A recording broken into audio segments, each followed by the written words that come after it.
Travaillons donc sur Handlebar, maintenant pour l'instant sans la disposition.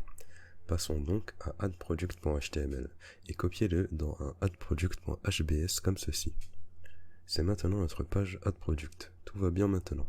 Affichons le titre de la page dynamiquement et nous n'utilisons pas des mises en page pour l'instant. Je vais vous montrer comment cela fonctionne dans une seconde aussi. Alors ajoutons le titre de la page. La classe active devrait être ici sur addProduct, pas besoin de l'assigner conditionnellement car nous sommes dans addProduct.hbs. De toute façon, ici ce n'est pas dans la mise en page. Maintenant, allons-y aussi. Cela devrait toujours bien sûr fonctionner. Donc c'était assez simple je suppose. Donc si nous enregistrons maintenant cela et nous cliquons sur addProduct, cela devrait fonctionner et cela est maintenant rendu par Handlebar car c'est notre moteur de vue. Maintenant, allons dans shop.html et copions tout ce code ici et ajoutons shop.hbs ici. Ajoutez ce code ici, affichons dynamiquement le titre de la page et maintenant la partie intéressante est bien sûr ici dans la section principale. Là nous avons ce code commenté. Alors supprimons les balises de commentaires et maintenant je vais parcourir tous les articles. Répétons maintenant cet article pour tous les produits que nous avons et montrons pas de produit si nous n'avons pas de produit. Et pour cela, nous devons utiliser un nouvel index de Handlebar que vous ne connaissez évidemment pas encore. Peut-être que vous l'avez exploré dans les documentations officielles, sinon, ajoutons-le ici. Tout d'abord, il y a un if helper. Vous ajoutez toujours vos doubles accolades ici, mais ensuite vous ajoutez un hashtag pour les instructions de bloc spécial. Les instructions de bloc sont simplement des instructions qui ne sortent pas seulement du texte, mais qui enveloppent en fait du contenu qui devrait être sorti conditionnellement ou en boucle. Nous pouvons alors ajouter le mot-clé if et vérifier si prods.length est supérieur à 0. C'est donc la même condition que dans le modèle de Pug, juste la syntaxe est un peu différente. Maintenant, nous voulons afficher cet article. Ici, nous voulons envelopper cela. Et maintenant, nous voulons fermer ce bloc à la fin et nous le faisons avec un slash suivi d'un if. Donc, cela ouvre un bloc if avec la condition. Alors ce contenu n'est rendu que si cette condition est remplie et ensuite nous le fermerons. Maintenant, bien sûr, nous voulons également avoir un bloc else, alors ajoutons-le ici aussi. If est la clé et là nous mettons simplement le contenu que nous voulons sortir si la condition n'est pas remplie. Pas de produit. Avec cela, sauvegardons cela et retournons à shop et nous obtenons une erreur. Le problème que nous avons ici est que Handlebar ne prend pas réellement en charge des instructions comme celle-ci. Il prend simplement en charge la sortie des clés qui produisent true ou false. Maintenant, cela signifie que nous devons déplacer cette logique du modèle dans notre code express de Node et passer le résultat de cette vérification dans le modèle.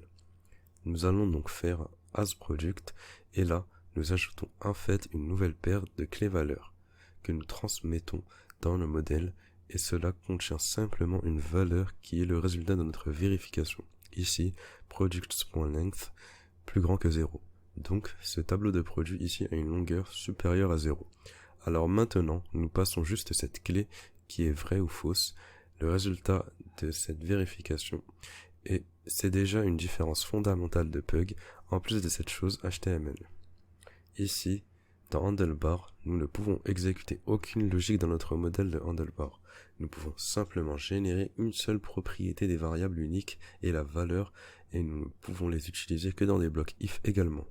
Alors là, je peux maintenant vérifier si le asProduct est vrai, car ce sont maintenant les données que je passe dans ce modèle, et cela a aussi un côté positif. Cela peut sembler très complexe, mais cela nous oblige à mettre toute notre logique dans le code express de Node, où notre logique doit généralement garder nos modèles allégés, car si vous mettez trop de logique dans vos modèles, il peut être difficile de comprendre votre code, car vous devez toujours vérifier les deux, votre code express et vos modèles. Sinon, vous savez que le modèle est vraiment juste pour afficher des trucs. La logique se produit toujours dans Node Express. Il s'agit donc de deux types de façons de travailler, c'est à vous de choisir votre favori. Mais c'est ainsi qu'Handlebar gère cela. Si je recharge, nous n'avons pas de produit. Et si j'ajoute mon premier produit ici, nous le voyons réellement. Cependant, bien sûr, ce ne sont pas les valeurs que nous avons entrées dans notre tableau de produits. Nous avons ici les données codées en dur, car je dois ajouter un bloc où nous parcourons tous les produits. Et cela se fait avec une instruction eachBlock avec #each, puis vous passez un tableau prods dans notre cas. Alors maintenant, prods est passé dans cette boucle et maintenant là-dedans, cet élément est répété pour chaque élément. Et nous devons également le fermer avec /each après avoir répété notre code. Alors maintenant, ce bloc de code HTML est répété pour chaque produit.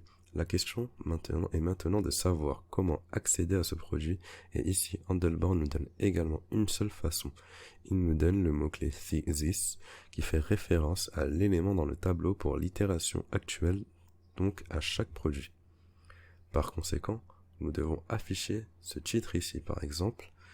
Cela fera toujours référence à un produit, et un produit est toujours un objet JavaScript tel qu'il est stocké dans le tableau ici dans admin.js. Un objet avec une clé de titre. Alors maintenant, si nous enregistrons cela et que nous rechargeons cette page, nous voyons maintenant le premier livre ici, parce que c'est le titre que nous avons attribué. C'est maintenant ainsi que fonctionne Handlebar, et il est vraiment important que vous compreniez cette philosophie différente d'avoir moins de logique dans le modèle, plus de logique dans le code express de Node. Vous devez tout préparer là-bas, afin que dans le modèle, vous ne le fassiez pas avoir à écrire des expressions JavaScript. C'est donc maintenant le projet converti en Handlebar, sauf pour une chose, et c'est bien sûr la mise en page.